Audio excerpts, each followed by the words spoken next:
Archimede, Archimede, Archimede,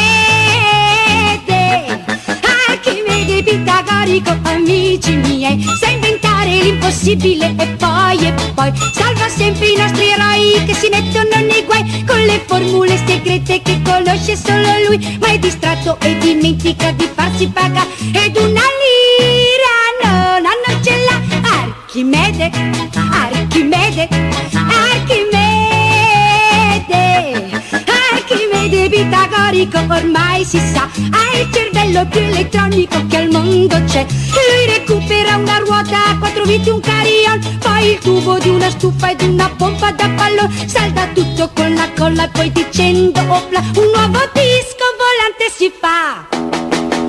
Dove non arriva lui arriva Eddie, con l'idea luminosa che rimette tutto in piedi. Archimede pitagorico, amici miei, con un razzo supersonico vorrei che venissi a visitarci tutti quanti a tu per portarci un bel robo o qualche cosa su per giù, che andasse a lavorare mentre noi siamo qua tutto il giorno a ballare.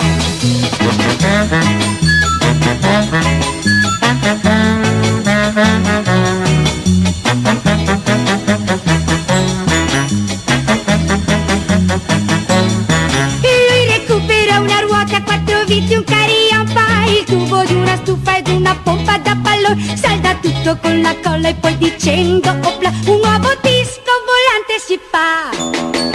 E dove non arriva lui arriva Eddie, e con l'idea luminosa che rimette tutti in piedi. Archimede pitagorico, amici miei, con un razzo supersonico vorrei che venissi a visitarci tutti quanti a tu per portarci un bel robot o qualche cosa su per giù, che andasse a lavorare mentre noi stiamo qua tutto il giorno a ballare.